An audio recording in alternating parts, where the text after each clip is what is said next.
ગયડાઓ તો કહેતા હતા મુઠ્ઠી ચણા ને ગોળ ખાઓ, ગોળમાં કેલ્શિયમ મળે ને પેલા પ્રોટીન મળે. પણ કમળો થાય ત્યારે શું આપવામાં આવે? લિવોમિન આપે છે, લીવ 52 આપે છે. હવે એમાં હોય છે શું? પેપિન.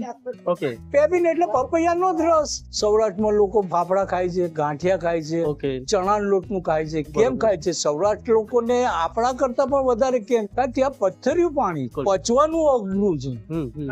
એ લોકો સાંજે જમીને સોડા પીવા જાય છે. જી જી જી ફાફડામાં પણ સોડા છે, ગાંઠિયામાં સોડા છે. જી સર, આપનું નામ જણાવો. મારું નામ રાજેશ જોશી. ઓકે. હું અમદાવાદમાં રહું છું, નવરંગપુરામાં, નવરંગ સ્કૂલ સર્કલ પાસે રહું છું.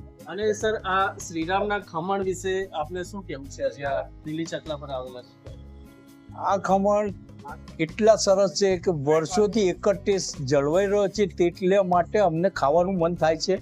અવારનવાર અમે આવીએ છીએ, સાથે જ આવીએ છીએ, અને ટેસ્ટ હજુ ને હજુ એવો જળવાઈ રહ્યો છે. મને પણ સારું જ લાગે છે. એ મારા મિસ્ટર સાથે હું પણ લગભગ 78-79 થી રેગ્યુલર અહીંયા ખમણ ખાવા માટે આવું છું. ખૂબ સરસ. અને એક ધારો ટેસ્ટ છે, બીજી બધી રીતે એટલું એપ્રોપ્રિએટ છે કે તમને એમ થાય કે ના, અહીં જવું જ જોઈએ. બિલકુલ. જોશી સર, આપણા જે ગુજરાતી નાસ્તા છે, ફરસાણ છે, એનું કઈ થિયરિકલ શું નોલેજ હોઈ શકે? એનું પ્રોપર વ્યાખ્યા શું હોઈ શકે? એકચ્યુઅલ શું છે કે જે આપણા બધા જે નાસ્તા છે, મારી દ્રષ્ટિએ જો બેઝિકલી હું જ્યોતિષ છું, એટલે મને તો એવું એ લાગે છે કે આપણે જ્યોતિષમાં લગ્ન કુંડળીમાં બીજો સ્થાનનો માલિક જ્યાં હોય એવો એ માણસને એ રીતનું ભાવે, અથવા તો કુંડળીમાં જે ગ્રહ જે દિવસે જે વધારે માર્ક આપતો હોય એ દિવસે એવો નાસ્તો કરવાનું મન થઈ જાય. બિલકુલ બિલકુલ. કોઈક વખત ખમણ ખાઈએ છીએ તો કોઈક વખત આઈસ્ક્રીમ ખાઈએ છીએ. હા, યસ. હવે આજે ખમણ ખાધા તો કદાચ મારી કુંડળીમાં ગુરુ પાવરફુલ થયો, બરોબર છે. અને ચંદ્ર, બુધ અને શુક્ર ના આ પાવરફુલ થતા હોય, મંગળ જોડે આવતો હોય તો ઠંડક વાળું ગમે તો આઈસ્ક્રીમ ખાવાનું મન થઈ જાય. એ સર, તો એ વસ્તુ તો હું પણ માનું છું. મારી કુંડલીમાં ચંદ્રનો એક સારી એવી દશા છે. તો મારી કુંડલી જોયા પછી જ્યારે લગ્ન માટે બતાવ્યું હતું મેં, તો એ ટાઈમે કે તમને દૂધની વસ્તુ વધારે ભાવતી હશે, કે તમને પનીર ને વ્હાઈટ માખણ વધારે ભાવે. મેં કીધું યસ, એટલે કે આ વસ્તુ દેખાય છે. હા, બીજા સ્થાનનો માલિક અને જો ચંદ્રની યુતિ હોય તો તમને સફેદ વસ્તુ ખાવાનો શોખ હોય અને ખાવાનું ગમે પણ ખરું. ને આવું જ ઘણું બધું છે. જેવી રીતે કે સૌરાષ્ટ્રમાં લોકો ફાફડા ખાય છે, ગાંઠિયા ખાય છે, ઓકે. ચણા લોટનું ખાય છે. કેમ ખાય છે? સૌરાષ્ટ્ર લોકોને આપણા કરતા પણ વધારે કેમ? કારણ ત્યાં પથ્થરિયું પાણી છે, ઓકે. યસ, બિલકુલ. પચવાનું અઘરું છે.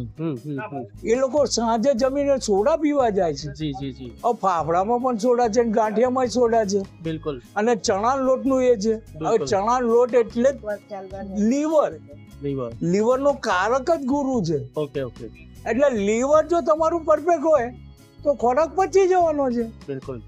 જનરલી એ લોકો ત્યાંનું ભારે પાણી છે એટલા માટે ફાફડા, ગાંઠિયા, આ બધું ચણા લોટનું વધારે ખાતા હોય. બિલકુલ બિલકુલ સર. અને હું બીજા રાજ્યમાં જાઉં જ્યાં નોનવેજ નું પ્રમાણ વધારે હોય ખાવાનું, આપણા ગુજરાતમાં જે પ્રોટીનની ઉણપ છે ને, આ ચણા લોટ કરે છે. ચણા લોટ જ કરે છે. એટલા માટે ગયડાઓ તો કહેતા હતા મુઠ્ઠી ચણા ને ગોળ ખાઓ. બિલકુલ બિલકુલ, સાચી વાત છે. ચણાનો ગોળ ને ચણા ને ગોળ ખાવાની પાછળ જ હતું કે ગોળમાં કેલ્શિયમ મળે ને પેલા પ્રોટીન મળે. 100%.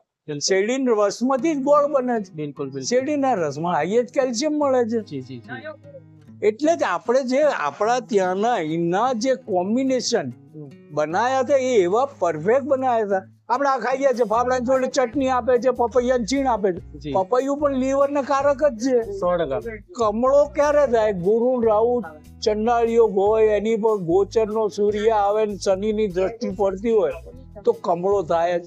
ઓકે. પણ કમળો થાય ત્યારે શું આપવામાં આવે? લિવોમિન આપે છે, ઓકે. લીવ 52 આપે છે. લીવ 50 ये हिमालयની છે. હિમાલયની. બિલકુલ, ટેબ્લેટ. યસ. હવે એમાં હોય છે શું? પેપિન. ઓકે. પેપિન એટલે પપૈયાનો જ રસ.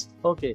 પપૈયું પણ પીવું છે. જી, કાઉન્ટલેટ લીવર પણ વધી જાય. કારક પણ એ જ છે. બિલકુલ. એટલે આ બધા નિયમો એવા હવે પેલા ભાઈ પાપડી ખાય છે. યસ. હવે આજે એમનો ગુરુ પાવરફુલ હશે અથવા વધારે માર્ક આપતો હશે તો જ એમને પાપડીનો વિચાર આવે. યસ, બિલકુલ. એટલે કેટલીક વાર આપણે શું કહીએ છીએ તે વખતે આમ તો જનરલી નોમોસ 10 મિનિટ 12 મિનિટનો જ નોમોસ હોય, તો એ સમય એ જ નોમોસ કામ કરતો હોય. 100%. આવું મારું માનવું છે. બિલકુલ બિલકુલ, સાચી વાત છે.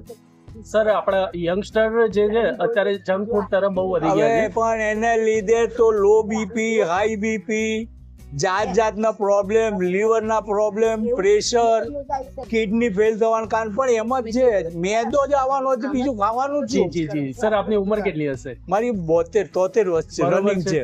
અને આપને આ જે ગુજરાતી ફરસાણ જે ભાવે છે આપ ખાતા પણ હશો વર્ષોથી? વર્ષોથી કહું છું તો અને આજે fit and fine છો? ડોક્ટરને એક પૈસો જ નથી આપ્યો આજ જી સુધી. જી જી જી સરસ. ખરેખર બહારનું ખાઉં છું છતાં આજ સુધી ડોક્ટરને એક પૈસો નથી કારણ કે આપ્યો. તમે સારું ખાઓ છો. હા, ખાઉં છું સરસ જગ્યા, હા, સિલેક્ટેડ જ જગ્યા. જી મારી ખમણ ખાવાની જગ્યા આ છે, રાયપુર છે.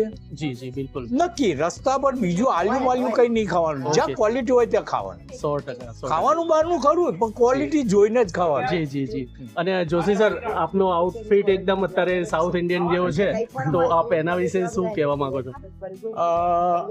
હું જ્યાં ઇફકોમાં જોબ કરતો હતો ત્યારે મારો એક મિત્ર જી કર્ણાટકનો હતો. ઓકે બે રિટાયર થયા પછી એને ગામ ગયો, જી પછી કે હવે તું અહીંયા ફરવા આવ. હવે ફરવા ગયા એટલે અમે બે ગયા, એ એની મિસિસ જોડે હતો, એને અહીંયા ઇફકોમાં જોબ કરી હતી એટલે પ્રસંગમાં એકાદ દિવસ જઈને આવતો હોય એટલે એને એનો આખું સ્ટેટ ફર્યો જ નતો.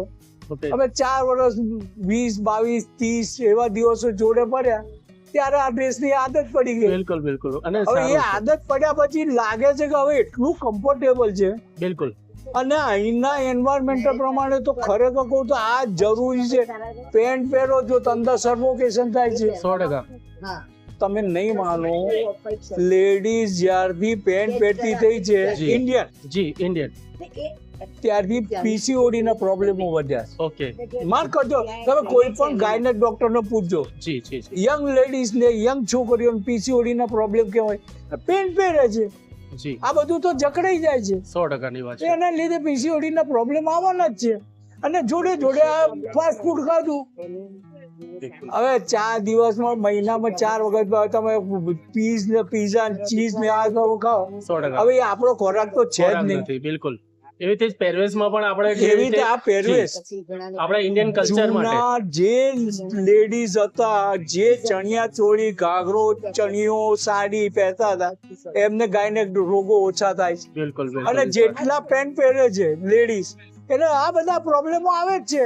100%. હવે પીસીઓડી નો પ્રોબ્લેમ આવે એટલે બીજા બધા પ્રોબ્લેમ એને લીધે વધતા જાય. વધતા જાય 100% ની. એટલે કે આપણા જે ઘણું પહેરવેશ બધું આના ઉપર એન્વાયરમેન્ટલ જે કહીએ જી એની પર તમારો ખોરાક, હમ તમારો પહેરવેશ અને ત્રીજો આવે વિચાર, બિલકુલ.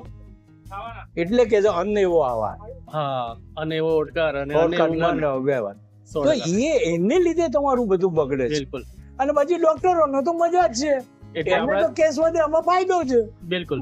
એટલે આપણા જે પહેરવેશ જે નક્કી કરેલા છે વર્ષોથી, એમાં ઘણો ફાયદો છે ઘણો અને ફાયદો. સાયન્ટિફિક એનું રીઝન છે, એની કારણ છે. પાછળનું રીઝન એ જ છે કે આપણું જે એન્વાયરમેન્ટલ છે અહીંનું, ઓકે આપણું જે અહીંનું ગુજરાતનું કહો કે અહીંથી લઈને રાજસ્થાન MP સુધીનો જે પ્રદેશ છે, એ પ્રદેશનું જે વાતાવરણ છે એ વાતાવરણમાં તમારે લેડીઝ માટે પેન્ટ જ નકામા 100% ની વાત છે. પહેરે છે, એમની ફેશન છે, એમને જોવાનું. જી જી જી તો પૈસા તો ડોક્ટરને જ આપવાના છે. જી જી 100%.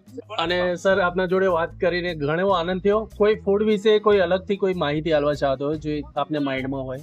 અલગથીમાં તો આપણે જેવી રીતે ગણીએ છીએ, ચણા એટલે આપણે ગુરુ કહીએ, દૂધી એટલે બૂટ કહીએ, ચંદ્ર એટલે આપણો માવો, સફેદ માવો હોય છે, જી, ચંદ્ર જી, રિલેટેડ હોય છે. જેને પેંડા કહીએ તો એમાં સાકર જે ભળે છે એ શુક્ર રિલેટેડ છે. જી ઘઉં એટલે સૂર્ય, બરોબર છે. ઘી એટલે સૂર્ય, ઓકે ખાંડ એટલે શુક્ર. પહેલાના બ્રાહ્મણોને સારામાં સારા લાડવા ભાવતા હતા.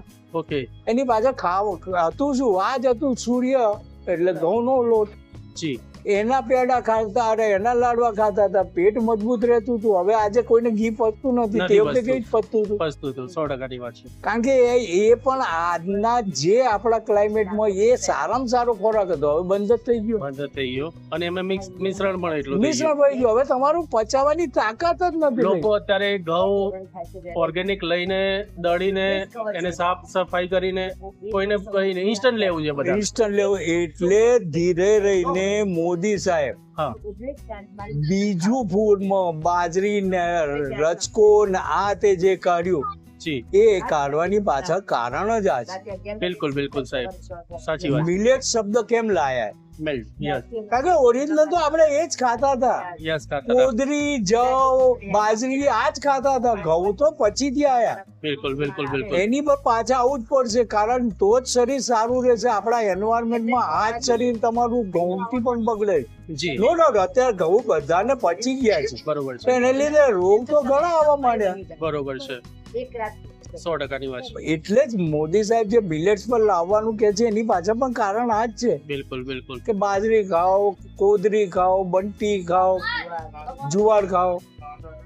બહારનું એટમોસ્ફિયર ને આ વાતાવરણ તો બદલાતું જ જાય છે કે ગરમી વધતી જાય છે, વધારે વરસાદ પડતો હોય અમુક જગ્યાએ, ક્યારે ના પડતો હોય, ઠંડી લોકોને સહન નથી થતી. એનું કારણ એ છે કે ખોરાક જે અંદરની ગરમી છે એ એટલી વધી ગઈ છે ને કે આપણે સહન નહીં કરતી. સહન નથી થતી. બીજું ગરમી વધવાના કારણોમાં બહુ ઘણા કારણો છે. હવે અમદાવાદ તો આખું સિમેન્ટોના જંગલ થઈ ગયું છે, 100%ની વાત છે. રોડ થઈ ગયા એટલે પાણી જમીનમાં ઉતરતું નથી. ક્યાંથી આવે? હવે બધા પાણી અંદર સીધું જાય છે, એ ગટરમાં જ જાય છે. જી પહેલા તો પાણી જમીનમાં ઉતરતું હતું, બરોબર એ ઉતરતું નથી. એટલે એ પણ એક આપણી કમનસીબી છે. 100%ની વાત છે. પછી આપણે બધા એસી ચાલુ કરીએ છીએ એટલે ગરમ પવન પણ બહાર જ ફેંકીએ છીએ. પછી સાહેબ તો આપના જોડે વાત કરવાની ખૂબ ખૂબ મજા આવી અને આ વેલ્યુએબલ ઇન્ફોર્મેશન માટે આપને ખૂબ ખૂબ ધન્યવાદ, આભાર. ખૂબ ખૂબ આભાર તમારો પણ.